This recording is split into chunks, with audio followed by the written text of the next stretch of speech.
بسم اللہ الحمد للہ والصلاة والسلام علی رسول اللہ۔ السلام علیکم، آؤ تجوید سیکھیں آسان طریقے سے 3 منٹ سیریز میں سبق نمبر 60 بھی، جس میں ہم پریکٹس کریں گے سورہ الصافات کی آخری 3 آیات کی، جو عام طور پر خطبوں کے آخر میں، لیکچرز کے آخر میں پڑھی جاتی ہیں، جیسے سبحان ربک رب العزت عما یصفون وغیرہ۔ ہم پریکٹس کریں گے قاری محمد جبریل صاحب کے ساتھ۔ پہلے ہم نقطہ شوق لیتے ہیں۔ اللہ کے رسول صلی اللہ علیہ وسلم نے فرمایا، جو قرآن کو اچھی آواز سے نہ پڑھے وہ ہم میں سے نہیں۔ تجوید ہم کو صحیح پڑھنا سکھاتی ہے، اور یہ بنیادی شرط ہے۔ اگر انسان صحیح ہی نہ پڑھے تو پھر اچھا پڑھنا کوئی معنی نہیں رکھتا۔ تو تجوید ہم کو صحیح پڑھنا سکھاتی ہے اور اچھا پڑھنے میں مدد کرتی ہے۔ الحمدللہ ہم نے تجوید کا بنیادی اور اہم قواعد والا کورس ختم کر لیا، اور بھی ہیں آگے آپ سیکھ سکتے ہیں۔ اب ان قواعد کی پریکٹس کرتے رہیے، کسی اچھے ٹیچر کو اپنی تلاوت سنائیے، اور غلطیاں ہوں تو ان کی اصلاح کر لیجیے۔ قرآن کو تجوید کے ساتھ پڑھنا قرآن کا ایک حق ہے، دوسرے حقوق ہیں اس کو سمجھنا، اس میں غور کرنا، اس پر عمل کرنا، اس کو پھیلانا، اور اس کا کچھ حصہ یاد کرنا تاکہ اس کو نمازوں میں پڑھا جا سکے۔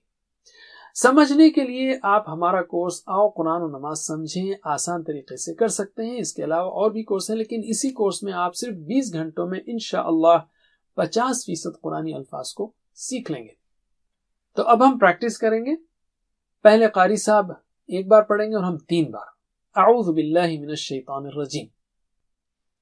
سبحان ربک رب العزت عما یصفون سبحان ربک رب العزت عما یصفون سبحان ربک رب العزت عما یصفون سبحان ربک رب العزت عما یصفون وسلام علی المرسلین وسلام علی المرسلین وسلام علی المرسلین وسلام علی المرسلین والحمد للہ رب العالمین والحمد للہ رب العالمین والحمد للہ رب العالمین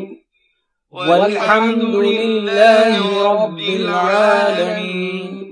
الحمدللہ ہم نے کورس ختم کر لیا۔ اللہ سے دعا ہے کہ ہمیں قرآن پر پکا ایمان رکھنے، پڑھنے، سمجھنے، عمل کرنے، پھیلانے کی توفیق دے، اور یاد کرنے کی بھی۔ وجزاکم اللہ خیر۔ آخر میں ہم دعا کریں گے، ربنا تقبل منا انک انت السمیع العلیم وتب علینا انک انت التواب الرحیم واغفر لنا انک انت الغفور الرحیم، وصلی اللہ تعالی علی خیر خلقہ محمد وعلی آلہ وصحبہ اجمعین برحمتک یا ارحم الراحمین۔ والسلام علیکم ورحمۃ اللہ وبرکاتہ۔